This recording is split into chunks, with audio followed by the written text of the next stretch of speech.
Fans, Chris Robinson. And have your say on the sacking, the docking, and that elbow. And that's not all. The next video analysis. Hearts' Craig Levein showed the pictures he said proved Celtic's John Hartson had elbowed Andy Webster in the face. Martin O'Neill went for the frame-by-frame approach, which he reckoned underlined Hartson's innocence. Well, you've been judging it all week. Judge again for yourself. What do you think, Tony? It's certainly a barge, but it's very, very difficult. It is inconclusive. It's probably one of these cases where I think you probably have to rely on the match officials who are closest to that physically. Obviously, one player said one thing, another player said another thing. But certainly it was booked, so there was an offence. But the view from Hearts, of course, was it was a red card offence.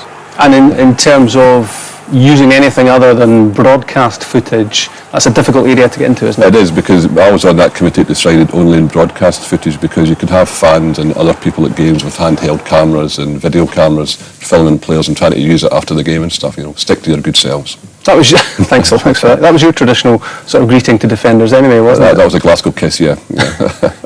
What about O'Neill and Levein's comments? Has that done anyone any good this week? I don't think it has, but I saw comments from both yesterday saying, let's finish this now. They've got an important Scottish Cup tie come up. We know what happened in the first leg.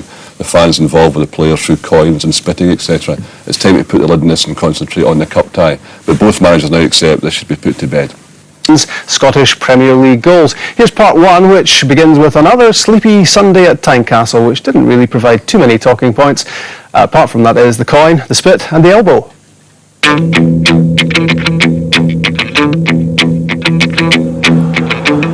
You've already seen the kerfuffle between Andy Webster and John Hartson. Craig Levein said Hartson was guilty.